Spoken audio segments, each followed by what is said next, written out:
Welcome to the INFOWARS Nightly News. I'm David Knight. It's Monday, August 5th, 2013, and here are our top stories.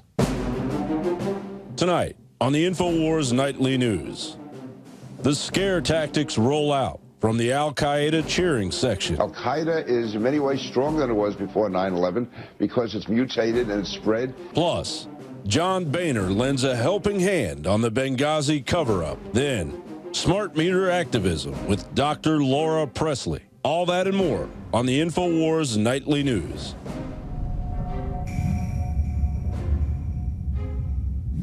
Well, the government and the mainstream media are coming out with even more admissions about the crimes that happened in Benghazi, as well as the NSA's crimes.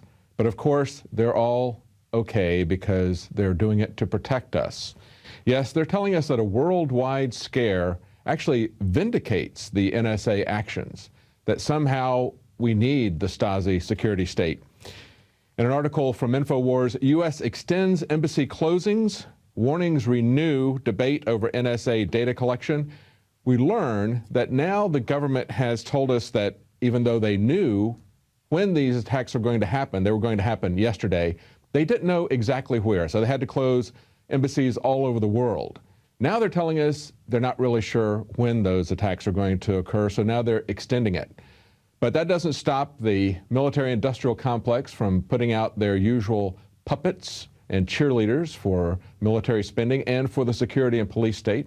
Here's some quotes from some of them. If you're an ordinary American, looks pretty scary. It is scary. Al-Qaeda's on the rise in this part of the world, and the NSA program is proving its worth yet again. After Benghazi, they're on steroids. They attacked our consulate. They killed an ambassador. A year has passed, and nobody's paid a price. After Benghazi, these Al-Qaeda types are really on steroids, thinking we're weaker and they're stronger. So specific as to how enormous it was going to be, and also there were certain dates were given, but it didn't specify where it's going to be. And, you know, the assumption is that it's probably most likely to happen in the Middle East at or about one of the embassies, but there's no guarantee of that at all. It could basically be in Europe, it could be in the United States, it could be a series of combined attacks. Al-Qaeda is in many ways stronger than it was before 9/11 because it's mutated and it's spread.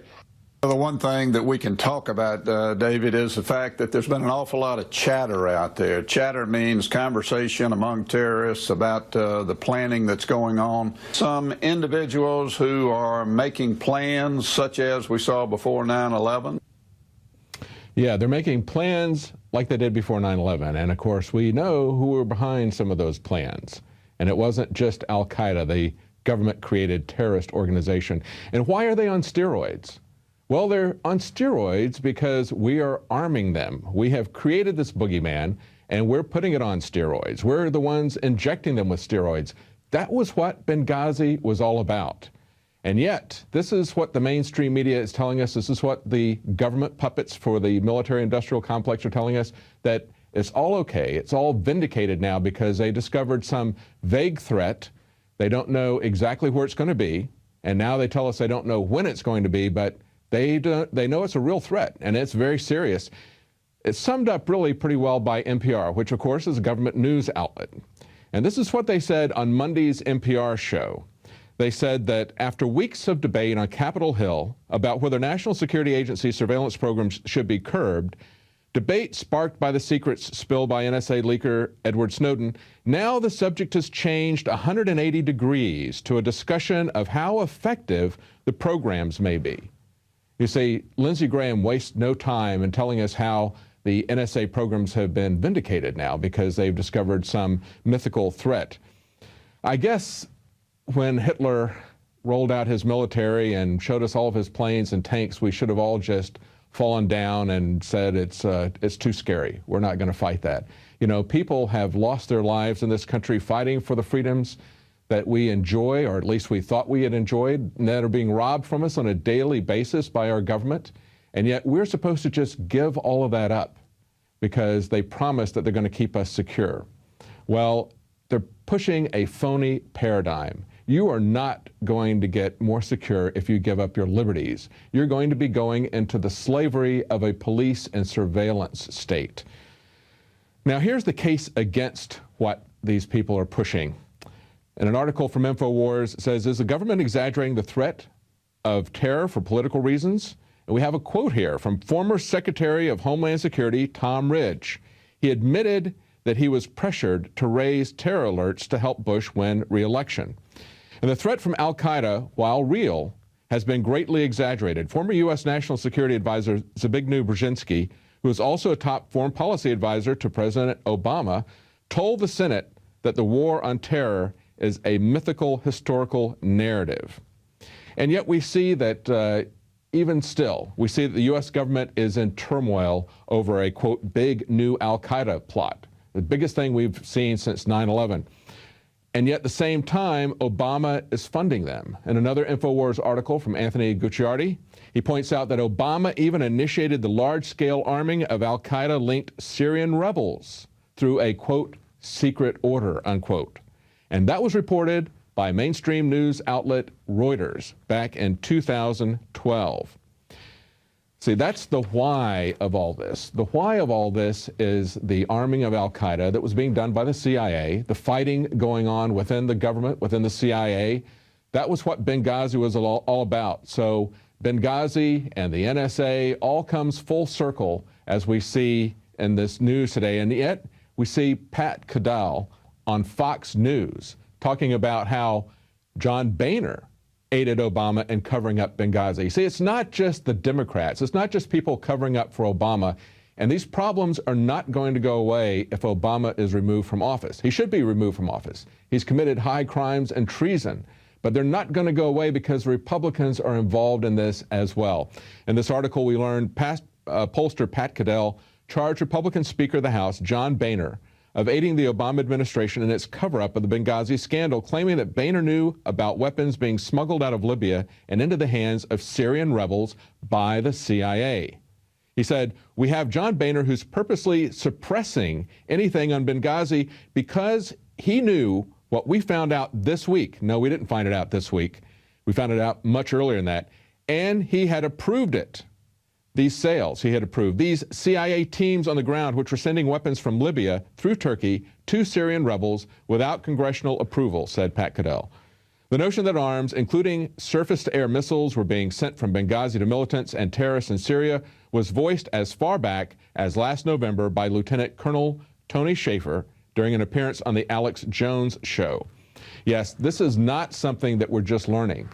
The mainstream media, as well as most in government, just like John Boehner, he's not the only one doing this. These are people, both parties have been covering this up from the very beginning, because from the very beginning, we had people like Colonel Tony Shaffer, as well as Wayne Madsen, as well as Dr. Steve Pieczenik, telling us exactly what is now coming out.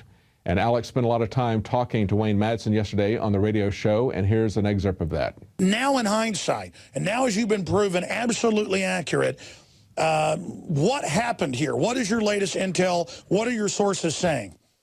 Well, it's what I said originally. I think there were a lot of things at play in Benghazi. I think the U.S. had supplied weapons to the Libyan rebels, and then obviously when the Syria thing happened, they wanted to transfer not only weapons, but some of these Islamist fighters from the Libyan campaign to the Syrian campaign. And obviously, Stevens, the ambassador, was a part of this. The other thing, this wasn't really a U.S. embassy operation in Benghazi. It was a CIA station. So after covering up what actually happened in Benghazi for months, now the government is trying to use that to scare us, to create a phony worldwide terror alert. And we have a quote from Pericles, which really addresses that. He says, freedom is a sure possession of those alone who have the courage to defend it. We have to have the courage to take the risks that come with freedom and not be scared into this phony paradigm thinking that we're going to get security if we give up our liberty. That's not going to happen. We're going to get slavery, and they're trying to use this worldwide threat to scare us, to distract us from their crimes. Johnny Appleseed was born during the Revolutionary War. He's not just a legend. And in more than 5 states, he introduced apples that had not even been grown in the colonies. Later, the seeds from plants he planted and cultivated and some of the varieties he developed spread across the United States. And it was Johnny Appleseed teaching the colonists and then the new Americans, after we won independence, the love of planting fruit trees that introduced that idea to North America. Ladies and gentlemen, it is a revolutionary act to unplug from the television, to unplug from the computer and all the globalist propaganda, and to go out in your backyard or your front yard or planters at your apartment or on the roof of the building where you live, and to plant a garden. Become the Johnny Appleseed of your community with seeds from the INFOWARS Seed Center at INFOWARSstore.com. The simple act of planting fruits and vegetables and then tending them and taking care of them and then sharing them with friends and family is a revolutionary act against tyranny. The globalists, first and foremost, do not want us to be self-sufficient. The crony anti-free market capitalist, the fascist, are using socialism and collectivism to shut down societies. Stalin in Poland and in Ukraine and other areas starved on record more than 10 million people over 5 years by not letting them grow their own crops and collectivizing them. Mao killed between 65 million and 80+ million people doing this same thing. The UN says they will use food as a weapon. They use genetic evil to attack the earth, and major GMO companies have been caught going into growth belts around the world, even where GMO is illegal, and planting seeds everywhere to infect the genetics of the original crops. Almost all of the thousands of varieties of Mexican corn has been infected. They are in a genetic war against everyone. That's why we have to get these seeds and not just plant them on our own gardens and not just give them as gifts to friends and family to plant spring and summer and fall gardens. I'm calling on you to go out into the green belts, to go out into the areas and plant secret gardens.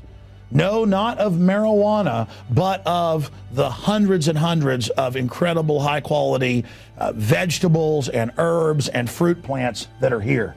Lemons and oranges, the list goes on and on. They will grow, plum trees, grape trees, they will grow almost everywhere in the U.S. We can literally, not just buying these products from InfoWarsStore.com, but from wherever you get them. This aggressive program literally just came to me one morning when I woke up about 4 a.m. realizing that we've got to counter their genetic war against us with original, real crops developed over eons on this planet. We have the lowest prices. We bought it in the biggest bulk that some of these companies have ever seen to ship this directly to you from the InfoWars Command Center. We stand for life. We stand for liberty. We stand for self-sufficiency. Go to InfoWarsStore.com, click on the Seed Center, and as of taping this, we have the 7 top respected brands. We intend to continue to do research and find other companies, other specialties, other varieties to really take action. The InfoWars Store Seed Center has the largest online selection of heirloom, non-GMO seeds. Check out these products from our newest supplier, Heirloom Organics. The Medicine Garden for a natural remedy. The Tea Garden that contains every important tea herb you can grow. Fruit Lovers with 12 varieties. And the Tobacco Pack, additive and pesticide free. Join the gardening revolution today at InfoWarsStore.com. This is a revolutionary action we're asking you to take. Plant seeds everywhere today. Nurture them, bring them to fruit, and pass on the knowledge to others. Become human again. Discover your roots in the soil. And remember, the revolution against tyranny is growing.